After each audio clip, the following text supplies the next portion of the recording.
faliana trano ry havana no iarabana antsika rehetra nahatratra ity alahady maraina ity ho aminareo anie ny fahasoavana sy ny fiadanana avy amin'Andriamanitra raintsika sy Jesosy Kristy Tompo. Amen. Mandrasa ho avy ny Tompo. Ny soratra masina izay hotoriana amin'ity alahady maraina ity dia ny Korintianina voalohany toko faefatra ny andininy voalohany hatramin'ny fahadimy. Tsara raha mivelatra manoloana antsika ny Baiboly mba ahafahantsika manaraka tsara izay ambaran'ny soratra masina. Ny tanànan'ny Korinto ry havana dia isan'ny tanàna be olona, fa tanàna manan-karena ihany koa. Dia ao anatin'izay dia ny fangaro, ny famaofao tao anatin'izany tanàna izany, ny fivavahana izay nanorenan'ny Paoly ny fiangonana kristiana, fa eo ihany koa ny fomba ny jetilisa noho izay fahamaron'ny olona izay. Na dia nino an'i Kristy aza ireto kristiana tao Korinto ireto, dia nisy ny fizarazarana, nisy ny fifandirana teo amin'ny samy mpino kristiana, ka noho izany indrindra no nanoratan Paoly ity toko faefatra ity, ho fandaminana sy ho fahamaliana ny savorovoro izay nisy teto amin'ireto samy mpino kristiana ireto. Ao anatin'izany Paoly dia manasikasina sy manambara fa amin'ny fiavian'ny Tompo dia manana fahefana Andriamanitra. Amin'ny fiaviany dia manana ny fahefany ny Tompo. Ka ny fahefan'Andriamanitra voaloha amin'ny fiaviany ry havana dia izy no mitsara, araka ny andininy fahatelo hatramin'ny fahadimy. Fa ny faharoa, ny fahefan'Andriamanitra faharoa izay mifamatotra amin'izany fitsarana izany dia mamaly ny asan'ny tsirairay Andriamanitra.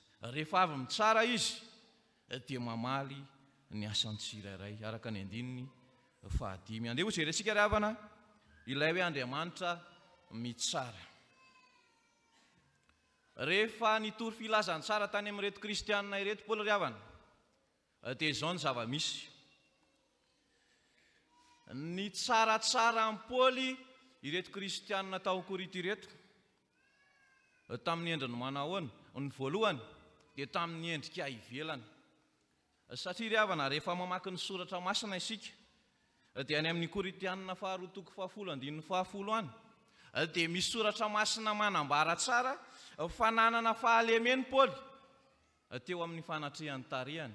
Izany hoe raha atao teny mahitsy amin'ny fijery olombelona dia ratsy tareka ity Paoly ity.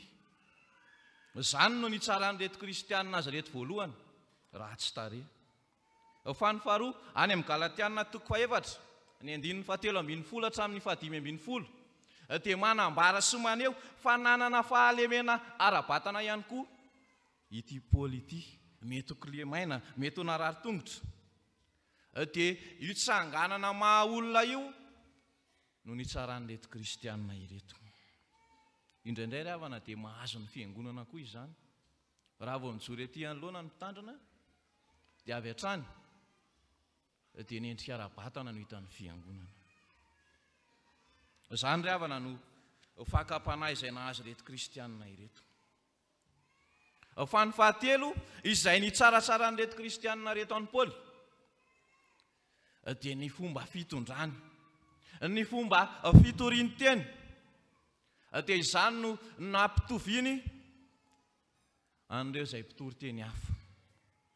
Amin'ny Korintianina voalohany toko 1:12 dia manambara mihitsy fa ny zarazara ireto kristiana ireto.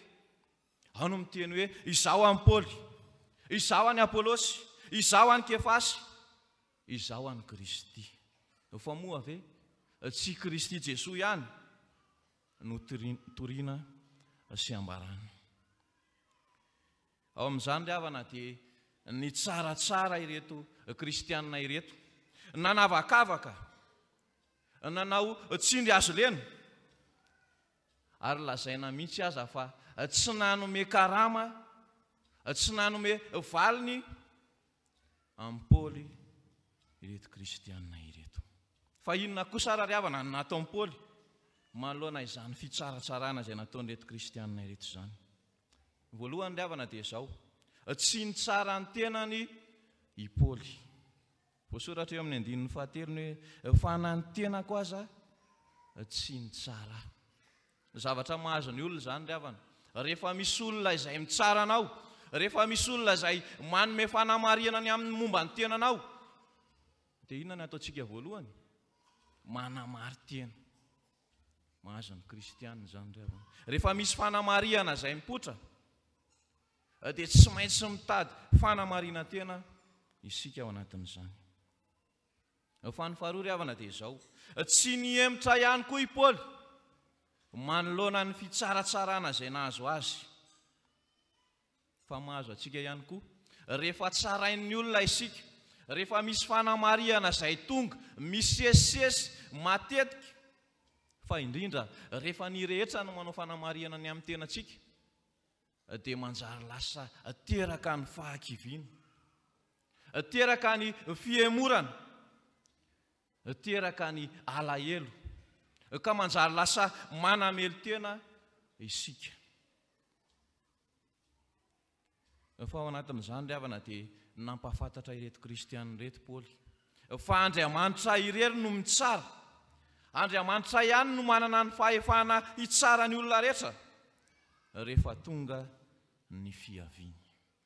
Ary rehefa mitsara Andriamanitra dia mahita na ny any amin'ny takona azy, eny ampiseho ny fikasan'ny fo. Voalaza eo amin'ny andininy fahadimy izany. Ny fo ry havana teo amin'ny fiheverana jiosy, teo amin'ny fiheverana grika, dia tsy hoe taova fotsiny ihany ny fo, fa ao amin'ny fo no iangan'ny eritreritra, ny fo no fototry ny fihetsika, fototry ny zavatra atao rehetra. Ny Matio 12:12 ny andininy 14 dia milaza hoe fa avy amin'ny haben'ny ao am-po no hitenenan'ny vava, ka ny fo no manetsika ny olona hanatanteraka izay tiany atao. Ny olombelona tokoa ry havana dia tsy mahafantatra izay any am-pon'ny hafa. Isika olombelona dia tsy mahalala izay any am-pon'ny eo akaikitsika na ny manodidina atsika. Fa Andriamanitra ry havana, raha ho avy ny fitsarana, dia tsy misy miafina amin'Andriamanitra izay rehetra any am-pontsika tsirairay avy ihany. Ka ny hafatra dia izao, aza mitsara alohan'ny fotoana fa ho avy ny fitsaran'Andriamanitra, ary amin'izany fitsaran'Andriamanitra izany dia ho mpitsara marina izy, fa indrindra mahita ny zavatra rehetra izay any am-pontsika tsirairay avy. Fa arakaraka ny hitsarantsika ny hafa no hitsarana antsika koa. Dia hoy ny Matio 7:1 sy ny faharoa hoe aza mitsara mba tsy ho tsaraina, fa araka ny fitsarana ataonareo no hitsarana anareo. Izay ry havana no fizarana voalohany. Fa mifamatotra amin'izay ny fizarana faharoa. Rehefa mitsara Andriamanitra ao anatin'izany fitsarana izany, dia tsy mijanona eo amin'ilay fitsarana fotsiny, fa voalaza ny andininy 15 eny amin'ny tapany farany hoe samy ahazo derany avy amin'Andriamanitra izy rehetra. Ilay avy eto ry havana, rehefa fotom-pitorana ity soratra masina ity, rehefa jerena ny teny fototra, dia manondro sy manambara ny isam-batan'olona, tsirairay avy ny isam-batan'olona. Ny zavatra farafahakeliny rehefa dinihana izany soratra masina izany, dia misy an'ireto zavatra anankiefatra ireto azo tsoahana miainga amin'ny soratra masina io hoe samy azo derany avy amin'Andriamanitra izy rehetra. Ny voalohany dia izao, amin'ity asa fanatanterahana ny fitorianan'ny filazantsara ity, dia ny voalohany dia hoe Andriamanitra no mpampiasa antsika. Raha tsorina dia izao, Andriamanitra no patron, Andriamanitra no patron ka izy no maniraka, izy no mibaiko, izy no manome karama atsika tsirairay avy. Dia rehefa hoe Andriamanitra no mibaiko, Andriamanitra no manome valika sasarana, Andriamanitra ny tompon'ny asa, dia indraindray everin'ny sasany fa ataony olombelona Andriamanitra, ka tsy mahita izay ataony any amin'ny takona any, tsy mahita izay ataony any amin'ny maizina. Fahambara eo amin'ny 5 ry havana ny hoe izay ampiharihary ny zavatra takona ao amin'ny maizina ka ampiseho ny fikasan'ny fo. Matetika ry havana ny zavatra izay atao any amin'ny maizina, atao any amin'ny takotakona, dia zavatra tsara sa zavatra ratsy? Zavatra ratsy. Fa tsy izany, fa hitan'Andriamanitra ireny, fa tsy hoe hitan'Andriamanitra ihany, fa miharihary mihitsy. Izay ny voalohany, Andriamanitra no mibaiko atsika, Andriamanitra no mamaly atsika. Fa ny faharoa ry havana dia izao, azo tsoahana maingy amin'ny soratra masina io ihany. Ny fanatanterahana ny asa fitoriana filazantsara dia tsy noho ny hoe mila sitraka avy amin'olona, tsy noho ny hoe mila dokadoka avy amin'ny olona, tsy noho ny hoe mila dera avy amin'ny olona no anatanterahana ny asa fitoriana ny filazantsara. Fa Andriamanitra no mamaly atsika, ka aza miandro ny hafa hidokadokanao, aza miandro ny hafa hanomerariny anao, aza miandro ny hafa izay ampiakatra anao amin'ny toerana avo, izay vao handray andraikitra eo amin'ny asa fitoriana ny filazantsara. Fa Andriamanitra no mamaly antsika. Fa hoy ny soratra masina any amin'ny Galatiana 1:10 manao hoe raha mbola mila sitraka aman'olona izahay dia tsy mpanompon'i Kristy. Izany ry havana ny soratra masina. Raha mbola mila sitraka aman'olona isika, raha mbola miandry valisoa avy amin'ny olona, dia tsy mpanompon'i Kristy. Fa ny fahatelo ry havana izay azo tsoahana maingy amin'ny soratra masina io dia izao, tsy hoe ny fisesehoana, tsy hoe ny fieboebona, tsy hoe ny fizahozahoana, tsy hoe ny fanandratana ny tenanao, tsy hoe zamba teo ho hita no anaovana ny asa fitoriana ny filazantsara. Tsy ry havana. Ka rehefa ao anatin'ny atoko-pihira, rehefa tsy mahazo micro ianao dia tsy tonga. Tsy ry havako. Rehefa tsy mahazo sehatra ianao dia tsy hitany anaty sampana any. Tsy ry havako. Rehefa tsy omena anjara ianao anatin'ny fanompom-pivavahana dia tsy tonga mivavaka. Tsy ry havako. Fa ny Tompo no mamaly, ny Tompo no manome valisoa ho antsika tsirairay avy. Ao anatin'izany koa ry havana dia zavatra mety ho hita, dia mety misy ny ho diso fanantenana. Mety misy ny ho diso fanantenana satria mihevitra ny tenany ho nanatanteraka tsara ny asa fanompoana. Mihevitra ny tenany ho nanao tsara izany asa fitoriana ny filazantsara izany. Kanefa ireo rehetra izay voalaza teo aloha noho ny bahana tao am-pony, noho ny fitadiavana valisoa, noho ny fieboebona, dia ho diso fanantenana izy ireny. Ny any amin'ny Mateo 7:12 hatramin'ny 4:20 ry havana, dia misy an'ilay tantara manao hoe dia misy ny olona izay nilaza tamin'i Jesoa, tsy efa namoaka demoni tamin'ny anaranao va izahay? Tsy efa nanao asa lehibe, asa maro tamin'ny anaranao va izahay? Tsy efa naminany tamin'ny anaranao va izahay? Dia inona ny valiny?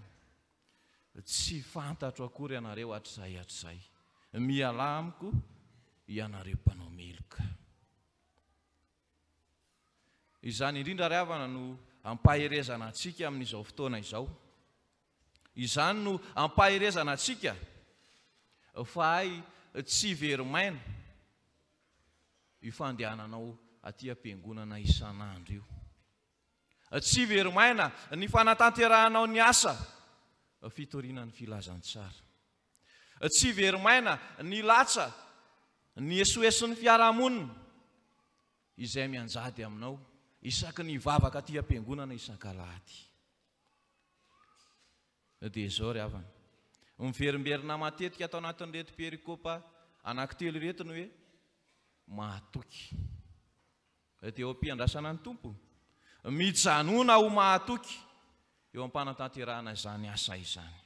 Mijanona ho mahatoky fa hitsara ny tompo rehefa tonga ny fiaviany. Mijanona ho mahatoky fa azo valisoa ao amin'ny tompo ianao rehefa tonga ny fiaviany. Hoan'Andriamanitra irery ny voninahitra, isika kosa hijanona ho mahatoky hatramin'ny farany mandra-piaviny.